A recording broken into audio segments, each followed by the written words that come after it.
அன்புக்குரியவர்களே, திருக்குறான்ல ஜுமர் அப்படிங்கிற அத்தியாயத்துல ஒரு காட்சி வருகிறது. நரகத்தை நோக்கி குற்றவாளிகள் கூட்டம் கூட்டமாக இழுத்து செல்லப்படுவார்கள். அப்ப நரக காவலாளிகள் அவங்கள பார்த்து ஆச்சரியமா ஒரு கேள்வியை கேட்பாங்களாம். அலம் யாத்திக்கும் ருசுலும் மின்கும், உங்ககிட்ட தூதர்கள் வரவில்லையா? வேதத்தை ஓதி காட்டவில்லையா? அச்சமூட்டி எச்சரிக்கை செய்யவில்லையா? அப்படிதான் கேள்வி கேட்பாங்க.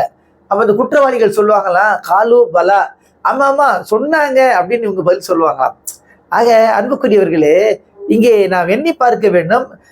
இவ்வளவு பேர் நரகத்துக்கு வர்றீங்க அப்படிங்கிறத பார்த்த நரக காவலர்களே கேள்வி கேட்கக்கூடிய நிலைமை இருக்கிறது என்பதை நாம் கவனத்தில் கொள்ள வேண்டும்.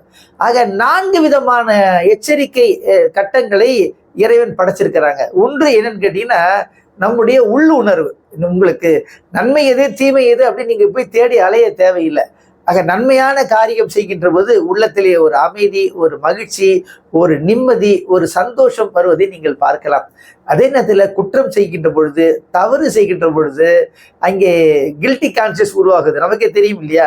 ஆக இது தப்பு, இது தவறு, இப்படி செய்யலாமா அப்படின்னு சொல்லி நம்முடைய மனசாட்சியை நம்ம இடித்துரைக்கும். ஆக உள்ளத்திலேயே அதற்கான செட்டப் வச்சிருக்கான். ஃபல்ஹமஹா ஃபுஜூரஹா வ தக்வாஹா என்பதாக திருக்குறான் சுட்டி காட்டுகிறது. இது ஒன்று. 2வது, வேதங்களை அனுப்புகிறான் இறைவன் மக்கள் சரியான வழியில் நடப்பதற்காக.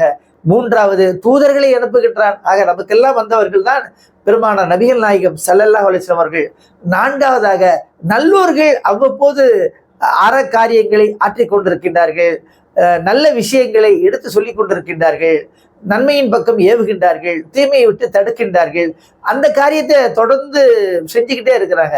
ஆக இந்த 4 விதமான கட்டங்களில் இருந்தும் படிப்பினை பெறவில்லை என்றால் அப்போ நம்ம நம்மை நாமே எடை போட்டுக் கொள்ள வேண்டும். ஆக குற்றவாளி என்பது நாம் தான். ஆக நாம் சிறந்தவர்களாக நல்லவர்களாக மாறுவதற்கு இறைவன் பல்வேறு கட்டங்களை வைத்திருக்கின்றான், பல்வேறு எச்சரிக்கை சிஸ்டங்களை அமைத்திருக்கின்றான். ஆக இவற்றை எல்லாம் உடைத்து எறிந்த பிறகுதான் ஒருவன் ஒரு வன்முறையாளனாக, ஒரு கடைந்தெடுத்த குற்றவாளியாக, அயோக்கியனாக உருவாக முடியும். உங்க மனசுல, உங்க உள்ளத்துல கொஞ்சம் நல்ல இயல்பு இருந்தா கூட நீங்கள் இறைவன் பக்கம் திரும்புவதற்கான வாய்ப்புகள் பெருகி கிடக்கின்றன. எல்லாம் வல்ல இறைவன் நம் அனைவருக்கும் கிருபை புரிவானாக. இந்த வீடியோவை மறக்காம லைக் பண்ணுங்க, கமெண்ட் பண்ணுங்க, ஷேர் பண்ணுங்க. இது போன்ற வீடியோக்களை பார்க்க இஸ்லாம் டுடே தமிழ் சேனலை சப்ஸ்கிரைப் பண்ணுங்க. மறக்காம பெல் பட்டனை பிரஸ் பண்ணுங்க.